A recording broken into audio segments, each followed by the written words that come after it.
nakupenda sana Mungu wangu, natamani Mungu wangu unifikishe mbali. Mimi hapa Mungu wangu, nakupenda sana, natamani unifikishe mbali. Ewe Mungu wangu. Kwa majina naitwa Modesta Lazaro, natokea Tabora. Kwa sasa nipo Dar es Salaam, nasali kwa Mwamposa. Kwa Tanzania wenzangu, nilikuwa naomba ombi moja, kwa sababu mimi napenda kuimba nyimbo za Injili. Nilikuwa natamani Watanzania wenzangu mnisapoti na mimi niweze kuimba na kumtumikia Mungu kwa njia ya kuimba. Hata nikirudi mkoani nyumbani kwetu, wazazi wangu wayaone matunda. Asanteni.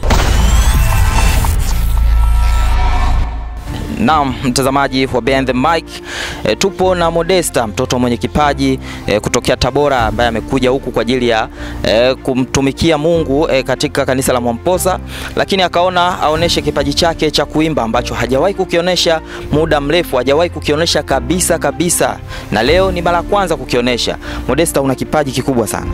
Asante. Tabora, umesema unatoka Tabora? Ndio. Kutoka Tabora kuja huku umekuja na nani? Nilikuja mwenyewe tu. Nilikuwa naumwa. Nilikuja kuombewa pale kwa Mwamposa. Uliwezaje kutoka Tabora kuja Dar es Salaam? Kwanza ni mara yako ngapi kuja Dar es Salaam? Kama mara ya 3 hivi. Na zote unakujaga mwenyewe? Mara ya kwanza nilikuja kufanya kazi za ndani. Na ya pili nilikuja ndo kusali hapa kwa Mwamposa, na kuna muda tena nikaenda msibani nyumbani kule. Ndo nimerudi ya 3. Ilikupa ugumu gani kutoka Tabora ukiwa peke yako na unaumwa, kutoka kule mpaka kufika hapa, ilikupa ugumu gani? Nilikuwa siumwi masaa yote, yani lilikuwa linakuja kwa muda na kutoka. Tumbo lilikuwa linasumbua. Ndio. Ndo nikaja kuombewa hapa kanisani. Ilikuwa lini? Ilikuwa mwezi wa 4. Kwa maana hiyo upo Dar es Salaam tangia mwezi wa 4? Ndio. Mpaka sasa? Ndio. Hongera sana. Asante. Lakini maendeleo ya tumbo yapoje?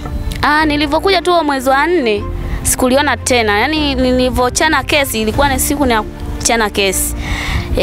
Toka siku hiyo nimechana kesi, sijawahi kuliona tena tumbo. Kuchana kesi ni nini? Hem, tujulishe kidogo.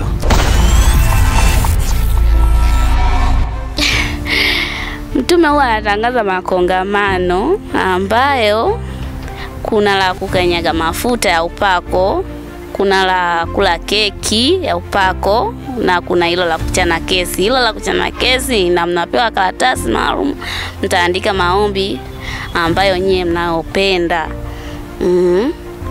Na ndo mnayachana, mnaambiwa pakeni mafuta ya upako afu mnaachana. Kesi zenu zimekwisha. Safi sana. Bwana dada nani? Modesta. Dada Modesta amechana kesi na tumbo lake limepona tangia mwezi wa 4, lakini still bado yupo Dar es Salaam. Kuna shughuli nyingine ambayo inakufanya ubaki Dar es Salaam?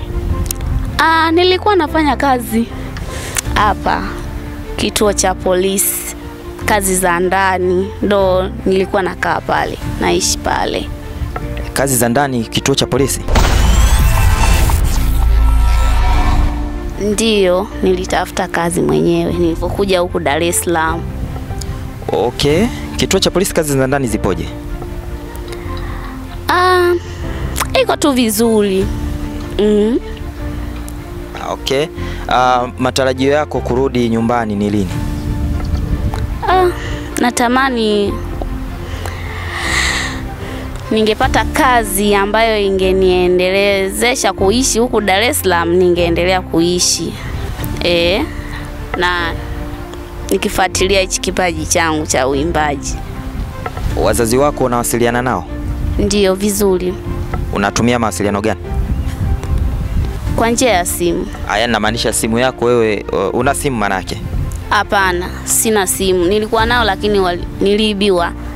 Kwa Sasa hivi huwa namuomba tu mtu, nikimwona Msamaria ndo namuomba, ananipa simu, naongea. Mara mwisho kuongea na wazazi wako ni lini? Jana tu ndo sijaongea nao. Kila siku naongea? Naongea nao.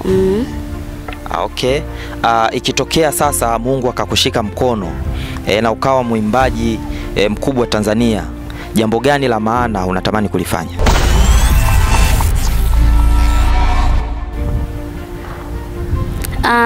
Mimi nikiwa mwimbaji na mwimbia Mungu, natamani siku moja na mimi katika uimbaji huu Mungu akinisaidia, nitasaidia na mimi ndugu zangu na watu wengine ambao nao kutana nao wana shida mbalimbali, nitawasaidia sana. Twende kwenye elimu. Ulibahatika kusoma? Kidogo. Ulisoma mpaka darasa ngapi? La 7 tu. Ikawaje? Baba yangu mimi hasomeshi mtoto wa kike kuelekea ngazi za juu, hasomeshi, anasomesha tu mwisho la 7 ukiwa wa kike basi. Hiyo Tabora? Ndio. Ukiwa wa kiume? Utasoma na sekondari. Mwisho wa kiume, mwisho wake wa kusoma ni elimu gani? Wa kiume akiwa anajiendeleza anaweza kukusomesha mpaka ukaenda, kwa sababu mimi nina kaka yangu mkubwa alisomeshwa. Ulishawahi kumuomba baba kuendelea kusoma akakukazia? Alinikazia sana. Mpaka ilifika kipindi tukawa naona kama vile sielewani naye. Alikuwa ananigomea sana. Naam, mtazamaji, huyu ni Modesta. Huyu ni Modesta kutoka Tabora na yupo Dar es Salaam kwa ajili ya kumtumikia Mungu. Na leo tumepata wasaa kuzungumza naye. Tumezungumza naye mawili matatu. Ukiwa kama mtazamaji, anaomba support yako kubwa sana, maana ametuonesha uwezo wake wa kuimba na ana uwezo mkubwa wa kuimba. Anatamani siku moja aje kuwa juu, awasaidie wazazi wake, awe mkombozi wa familia yake. Na hii ni Behind the Mic mtazamaji. Ulikuwa na mimi Melody Mind. Tukutane wakati mwingine.